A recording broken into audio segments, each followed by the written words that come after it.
I'm Scott Wheeler. I'm an investigative journalist, and I would like to make you aware of a very important issue for which Citizens for National Security is involved. Rare earths are minerals and metals such as lanthanides that our government considers exotic materials. The reason they're exotic is that when refined, they do remarkable things.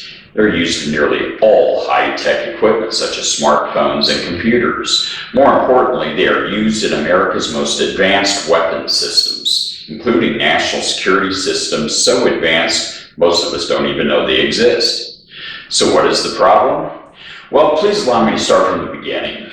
I first learned about rare earth materials in 1998 when I was working on an investigation of how China, through espionage and bribery, were stealing designs and machines that make our high-tech weapons.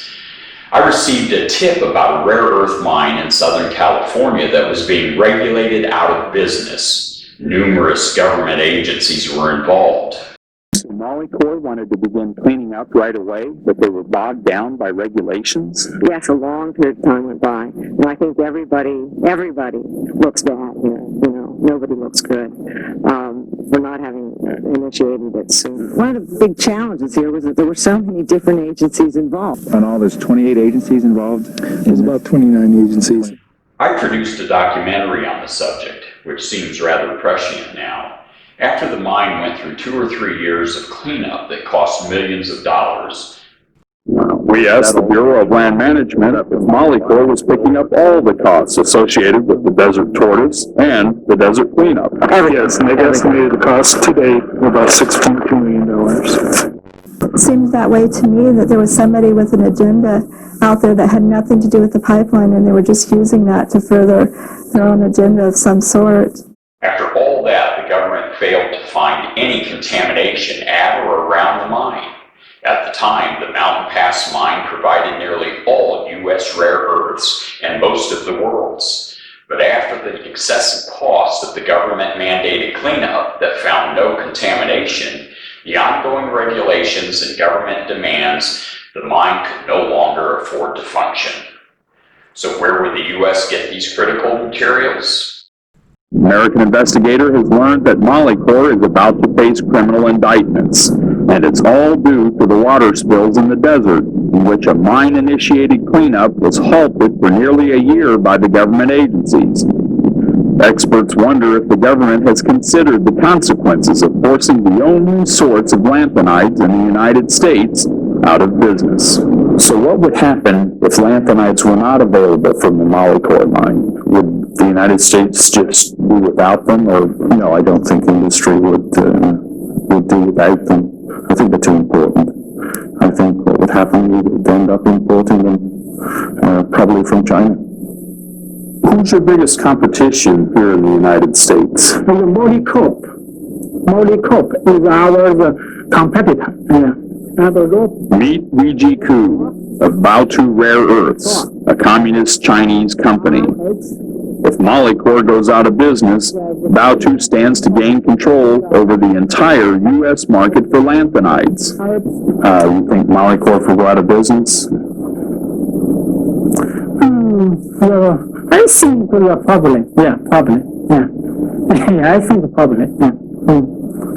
Mr. Ku is so confident that Molycorp will go under that he's already opened up this office in San Francisco. I think in the future, my company will become the important the rare earth producer in the world. Yeah. So the company wants to become the most important rare earth producer in the world? Yeah. Yeah. Even in the United States? Right, correct, yeah. Baotu Rare Earths Company is well on their way to achieving that goal. After the government raid on Molycorp's production fell by 17%, the exact amount Baotu's production rose. Is it safe to assume that Molycorp has to experience a lot more government regulation from the U.S. government than Baotu Mine does Chinese government? Yeah, that's right. Yeah. Because our coal, because our company is a state-owned belongs to government. Your company probably doesn't have to worry about endangered species laws.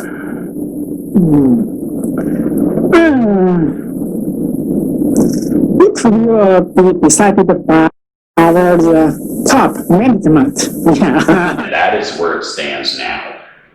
China controls most of the world's access to rare earths, including the United States. And at times over the past 20 years, China has truncated America's access to critical rare earths and materials. Now that brings us back to Citizens for National Security and what they are doing to bring back rare earth mining and processing and manufacturing to the United States. This is a big job, but if enough people help out, we can do it. To find out more about the rare earth situation, click on the link in the Facebook post, and it will take you to a position paper that Citizens for National Security has produced for more details. And check back in a few days. In my next post, I'll be discussing China's espionage operations and the impact it has had on our ability to produce rare earth materials.